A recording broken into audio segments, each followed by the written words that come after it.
welcome to another episode of the Disaster Empire podcast. I'm Ashley Gooseman, and welcome to Quick Views. This is the podcast where we talk to thought leaders and innovators in resilience. And so I am really excited to have a returning guest back, Cheyene Marling. Many of you know her out there in the industry, so thank you. Cheyenne, thank you so much for coming on. Great to have you here today. Excellent. So I wanted to have you on at the beginning of the year to talk about, hey, what is the data telling us about the job market right now? And what are you seeing in trends? So let's dive right in. I know that you have some upcoming reports, and I know that you want to probably encourage the audience to participate in some other work you have going on. So can you share a little bit about that today? And what are some of the quick insights that you can share with the audience right now to kick us off? You can interject and ask questions. But we Excellent. have a lot of great data that's that's coming up very shortly.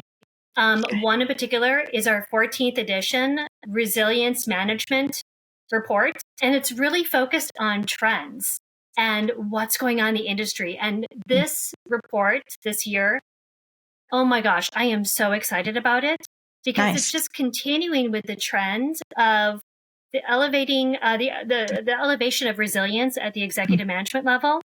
But not only that, the commitment to the program and the investment in the program with budgeting, staffing, and being engaged with service providers. The data is really off the charts.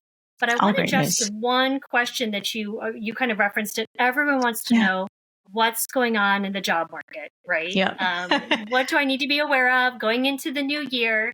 And forgive me, all the listeners, I have another screen and I want to reference the data points. Great. But the report that we're about to publish, the Resiliency Management Report that's focused on program maturity trends, it's taking 10 years of data. So it's an amazing report just from that perspective.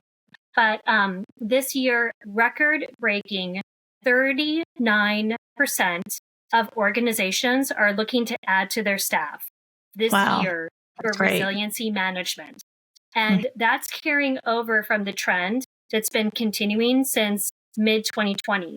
So referencing these data points, in 2018, only 14% of organizations were looking to hire, 14%. That jumped up to 25% in 2021, and now we're up to 39%. Now, a caveat to that, we're going into an election year. I've been doing staffing for 25 years.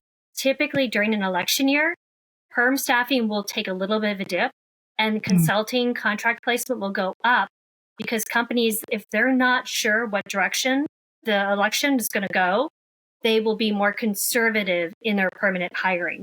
So with this trend being off the charts and going into election year, I'll be very curious to see if we debunk that trend that I've seen for the last 20 plus years in hiring with election year. So that's one of the biggest tidbits I wanted to definitely share with you. And aside from that, like I mentioned, budgets have been increasing. So 30% of organizations report having a budget exceeding 1 million. So when they get that question, and they only get the staffing and budgeting question if they manage a program.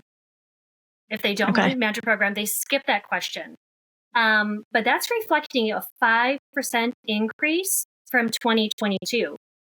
That's amazing news for programs overall. Yes, and a 9% increase from 2021. So the trend is continuing to increase in the staffing, in the budgeting, as well as engagement with service providers. Wow. So that goes right into my second question, which is what is the data showing you in terms of resilience? So I think we're seeing, a commitment, as you said, to resilience itself, because I think most programs are trending in that direction now. And you can share whether you confirm that or not, but at least that's what I'm hearing anecdotally. So with that data management, and since you're specializing in this industry, what are you seeing in that data for trends, and what do you think is particularly effective in enhancing resilience from your viewpoint? So that's a great question. So you need to establish the commitment within the organization, and that comes down to who's sponsoring the program, where it's positioned within the organization. And another trend that we're seeing in this report that's about to be published is the transition and convergence with risk management. So really consolidating risk and resiliency disciplines underneath risk management So in fact, going back to 2009, 27% of the respondents reported to IT, 27%, and only 11% reported to risk. This year, 2024, we're pushing out the report, only 9% report to IT and 23% report to risk. So that consolidation is then also elevating the visibility of the program and breaking down silos across the organization. And that's really, defining the commitment to the resilience efforts. It's also streamlining efforts. And as a professional, you're getting more visibility and you're having more client, or not client, but executive interaction, that those soft skills are to also come into play, because you need to be better prepared to engage, roll out the training and awareness, and have a program that is actually actionable, not just sitting on the bookshelf. I know we like to use the term of the 3-ring binders that no one really talks about unless you're in this industry for 20 years. Get rid of those. But exactly. But it's really true that individuals really need to make sure that they look at their soft skills because of the increased visibility of what's going on in the industry from a trending standpoint, and breaking down those silos and the convergence to the risk. Excellent. Thank you for sharing that. And those are great trends, in my opinion, to see for those very reasons, to support that operational resilience and overall organizational resilience. Not that we don't love our partners in technology, and they're definitely, critical to all of the work, but it's great to see that elevation of these programs, as you were saying, to the risk management level, to the C-suite level as well. So I hope we continue to see that trend. To me, it speaks of really great things for the industry. And one last thing I'd like to add with that too, I apologize. Cyber resiliency is definitely triggering the demand in the industry. However, I feel that DR, IT service continuity, cyber, cloud, that's a big component of being resilient. But what I'm seeing is most companies, not that they're siloing the efforts, but they're having that discipline or that set of disciplines under more of the IT. And then overall, overarching, the holistic approach to resiliency is then getting embedded within risk. And then that does change with the industry sector. So you can sometimes, if you're not, a lot of financial companies will position risk management. But I'm also finding that companies outside of the financial or insurance industry sector may position it under operations as well. So it really, when you look at the data, when you look at the report, it's really important that, those individuals who participate in our reports get a customized dashboard, because looking at your peer group is real data you can give to your client. So the trending's there from a risk perspective, yes, but the industry sector really does impact, who your sponsor is typically, and then the reporting structures within your organization.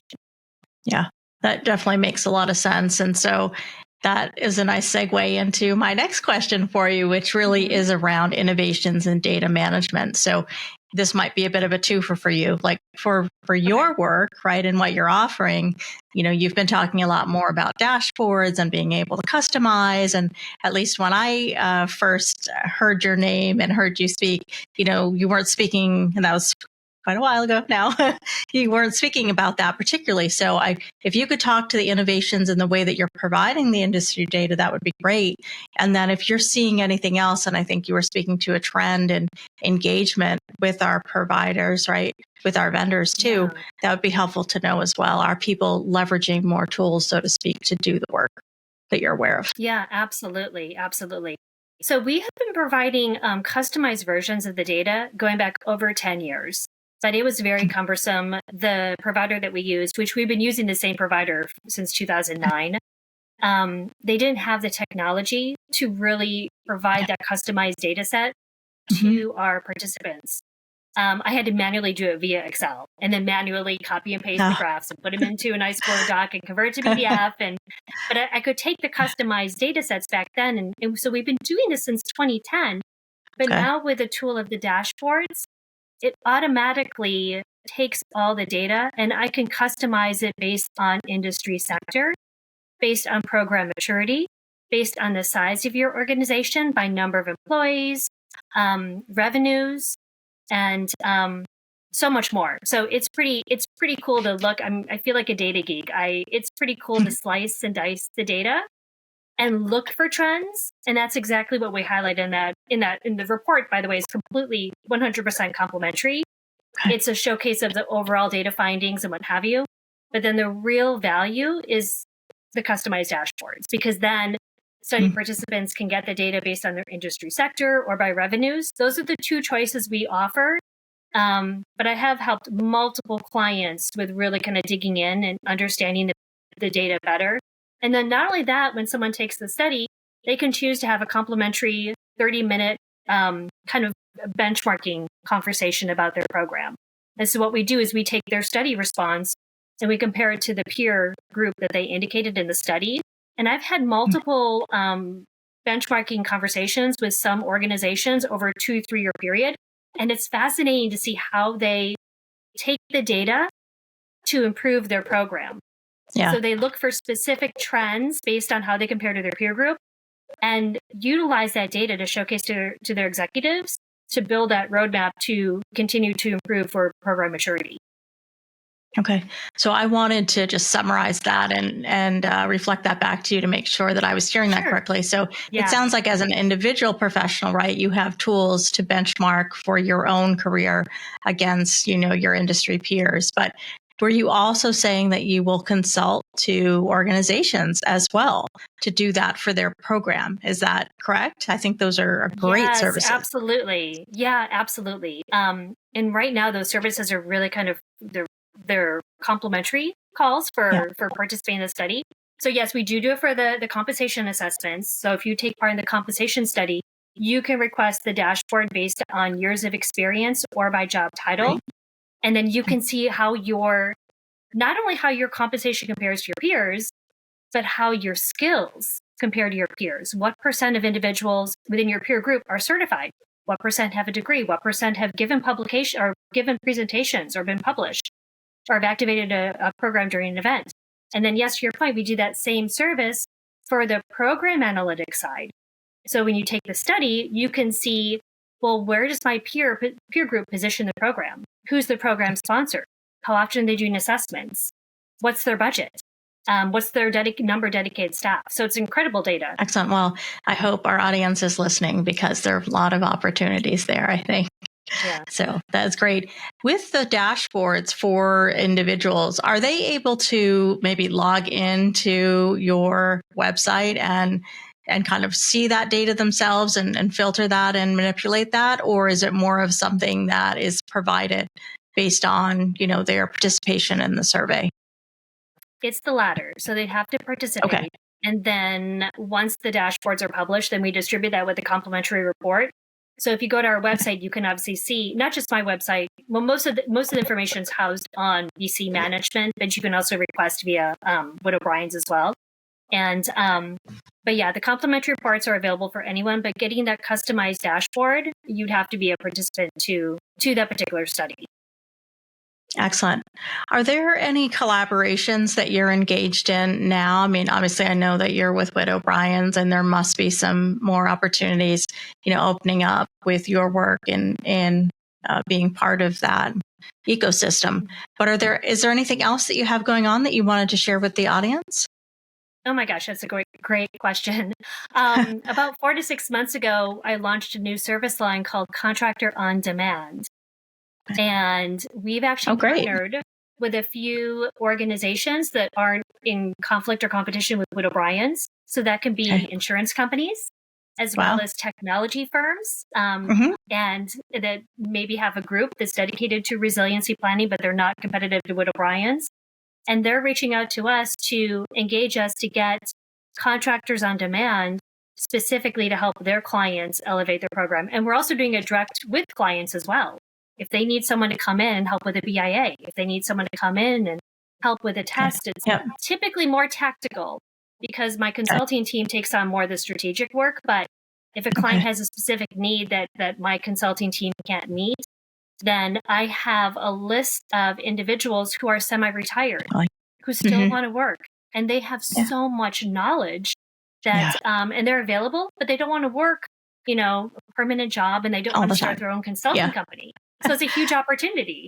I don't blame them. It's a huge opportunity to utilize their skills and have them be busy here and there when they want to. And then our client is then free to be more strategic with their program as well, to have someone come in, even to cover maternity leave or paternity leave or someone out of the office for a little while. It's a huge benefit. Yeah, that's excellent. It's so great to hear that. And I have to be honest that I hadn't caught the launch of that. So assuming some of it'll be new to our audience listening as well. So thank you so much for sharing that.